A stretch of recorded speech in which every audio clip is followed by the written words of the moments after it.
दोस्तों आपके अपने चैनल गोरिया कॉन्सेप्ट में आपका स्वागत है। चैनल को सब्सक्राइब करें और बेल आइकन को जरूर दबाएं ताकि नई वीडियो का नोटिफिकेशन आप तक पहुंच जाए।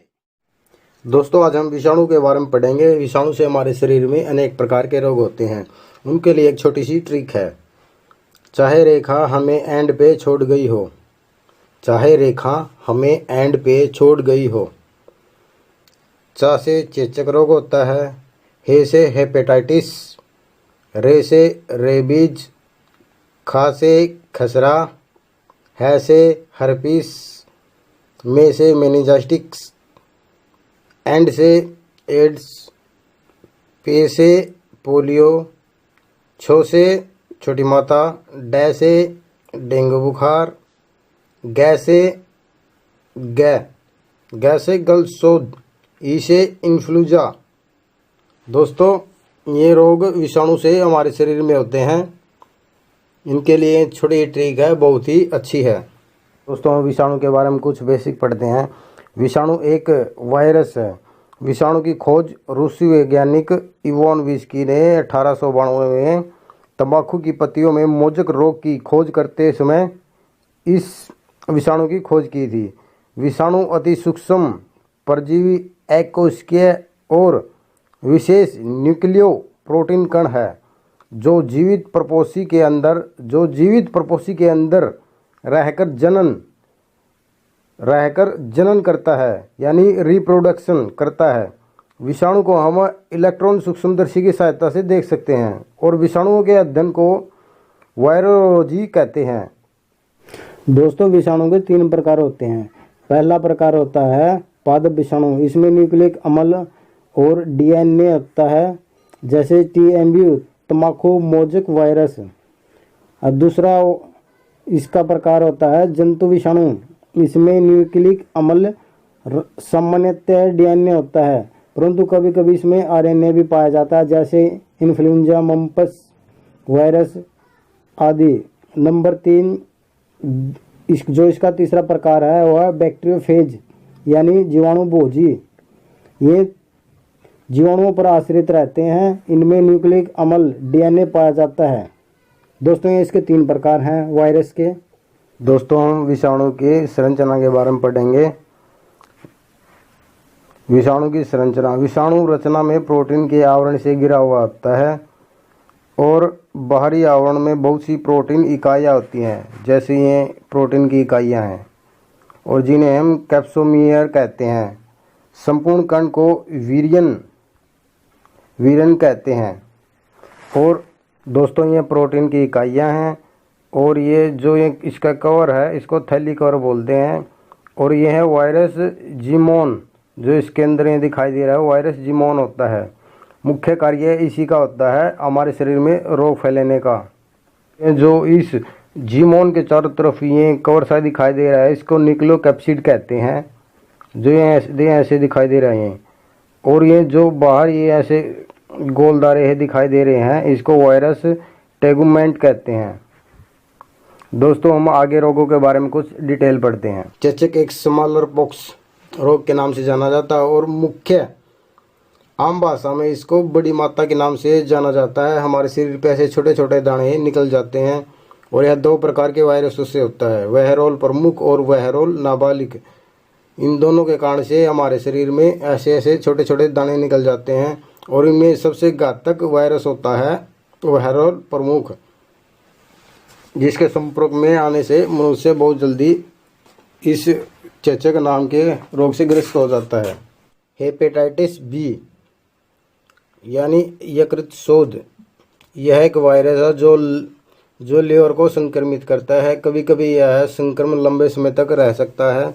इसे क्रोमिन हेपेटाइटिस बी भी कहा जाता है। यह वायरस से संक्रमित शिशुओं और छोटे बच्चों को क्रोमिन हेपेटाइटिस होने की अधिक संभावना होती है और इसके मुख्य लक्षण होते हैं थकान महसूस करना, हल्का बुखार, सिर में दर्द रहना, खाना कम खाना, उल्टी लगना, दस्त लगना, पेट में ज़्यादा दर्द रहता है और आंखें और त्वचा पीली हो जाना इसके मुख्य लक्षण हैं। दोस्तों रेबीज रोग, यह एक संक्रामक बीमारी है जो मनुष्य सहित सभी जीवों को प्रभावित करती है।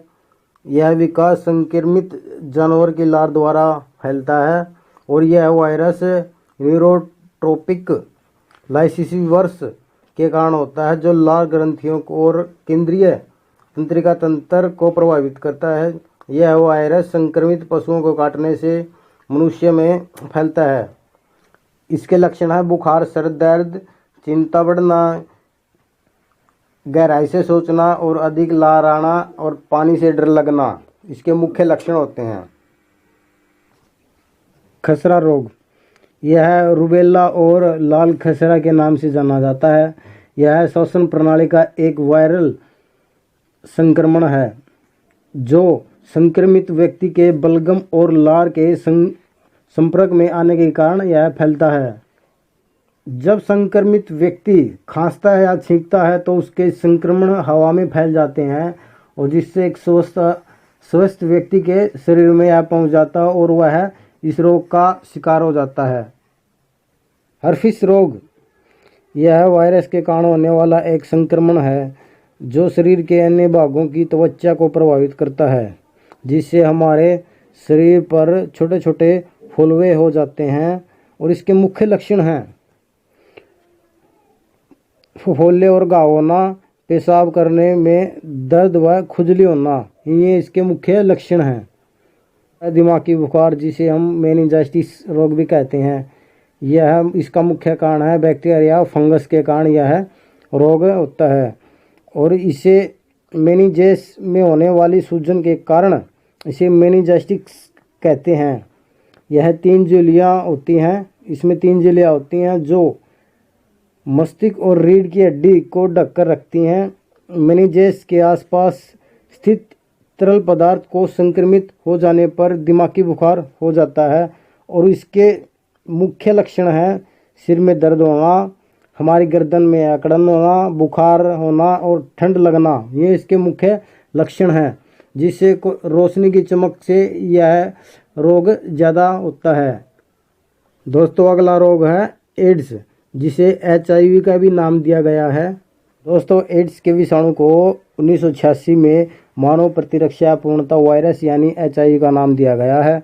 एड्स की फुल फॉर्म है एक्वायर्ड इम्यूनोडेफिशिएंसी सिंड्रोम। यह एक बीमारी है जो HIV नामक वायरस के कारण होती है।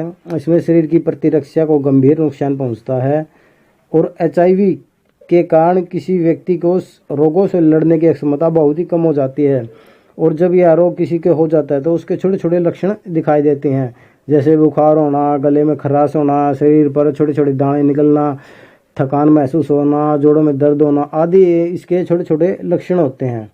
दोस्तों, अगला रोग है पोलियो, जिसे पोलियोमेलाइटिस के नाम से भी जाना जाता है और यह एक गंभीर बीमारी है। यह इसका मुख्य कारण है पोलियो वायरस, जिस कारण यह रोग हो जाता है। यह वायरस एक व्यक्ति से दूसरे व्यक्ति तक फैलता है और यह संक्रमित व्यक्ति के मस्तिष्क और रीढ़ की हड्डी को गंभीर हानि पहुंचाता है, जिसे लकवा हो जाता है, जैसे इस फोटो में दिखाया गया है। लकवा के लक्षण, इस तरह व्यक्ति को लकवा हो जाता है और इसके मुख्य लक्षण होते हैं, छोटे छोटे लक्षण हैं, जिससे यह रोग किसी को हो जाता है तो उसके लक्षण दिखाई देते हैं। बुखार होना, गले में खराश होना, सर दर्द, उल्टी, थकान महसूस होना, हाथ पैर काम न करना, मांसपेशियां कमज़ोर हो जाना, ऐसे छोटे छोटे इसके लक्षण हैं जिसे पोलियो दिखाई देता है। छोटी माता यानी चेचक, इसको चिकन पॉक्स भी कहते हैं, जो वेरिशेला जोस्टर नामक वायरस के कारण यह रोग फैलता है। इसे चिकन पॉक्स के नाम से भी जाना जाता है। यह एक ऐसी बीमारी है जो वेरिशेला जोस्टर नामक वायरस से होती है। चिकन पॉक्स से भारत में लोग इसे छोटी माता के नाम से भी जानते हैं। इस बीमारी के होने पर शरीर पर छोटे छोटे दाने निकल जाते हैं और कई लोगों को यह तेज बुखार भी आने लगता है। विज्ञान की नज़र में एक छोटी ही सामान्य बीमारी है जिससे इसका उपचार भी हो सकता है, लेकिन भारत में कई जगह लोग इसका इलाज डॉक्टरों की बजाय घरेलू तरीकों से इस बीमारी का इलाज करते हैं, क्योंकि इस बीमारी को छोटी माता नाम दिया गया है, जिसे पाठ पूजा करके भी इसे विशेष महत्व दिया जाता है। और इसके मुख्य लक्षण हैं वायरस के संपर्क में आने के बाद 10 या 21 दिन बाद छोटे छोटे दाने दिखाई देते हैं। 2 वर्ष से कम उम्र के बच्चों को यह सबसे ज़्यादा खतरा होता है इस बीमारी का। और इस बीमारी में भूख कम लगती है, बुखार होना, सिर में दर्द होना, थकान महसूस करना आदि इसके छोटे छोटे लक्षण होते हैं। डेंगू बुखार, यह आमतौर पर हड्डी तोड़ बुखार के नाम से भी जाना जाता है। यह एक फ्लू जैसी बीमारी है जो डेंगू वायरस के कारण होती है। दोस्तों, डेंगू के मच्छर दिन में काटते हैं और ये मच्छर खुले पानी में और ठहरे हुए पानी में और गंदगी में ज़्यादा पैदा होते हैं, जिसके कारण ये स्वस्थ व्यक्ति को अपना शिकार बना लेते हैं और डेंगू बुखार हो जाता है।